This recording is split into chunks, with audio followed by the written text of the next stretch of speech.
السلام علیکم، علم کی دنیا میں خوش آمدید۔ ہمارا آج کا موضوع آیت الکرسی کی فضیلت ہے۔ آیت الکرسی بہت بڑی عظمت و رفعت والی آیت ہے، اور اس بلندی و برتری کا سبب اس میں بیان کردہ باتیں ہیں۔ یہ رب العالمین کی توحید، اس کی کبریائی اور بڑائی کی صفات پر مشتمل ہے۔ قرآن کریم کی ہر آیت کریمہ عالی مرتبت اور عظیم القدر ہے، لیکن ان میں سے عظیم ترین آیت الکرسی ہے۔ آیات قرآنیہ میں سے یہ واحد آیت کریمہ ہے جس کو آن حضرت صلی اللہ علیہ وآلہ وسلم نے بطور وظیفہ کثرت سے تلاوت کیا ہے، اور صحابہ کرام اور امت مسلمہ کو تلاوت کی بار بار تاکید فرمائی ہے۔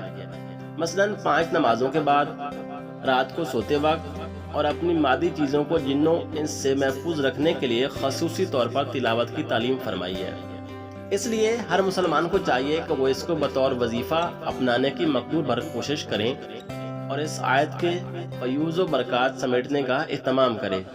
نبی کریم صلی اللہ علیہ وآلہ وسلم کی متعدد احادیث سے ثابت ہے کہ آیت الکرسی قرآن کریم کی عظیم ترین آیت ہے، اس لیے کہ اس میں ذاتی باری تعالیٰ کی توحید، اس کی عظمت اور اس کی صفات کا بیان ہے۔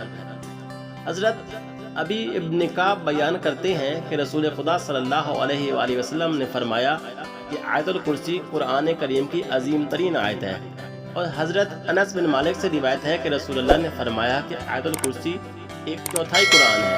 اللہ تعالی ہمیں اپنے حبیب کی سنت اور فرامین پر عمل پیرا ہونے کی توفیق عطا فرمائے۔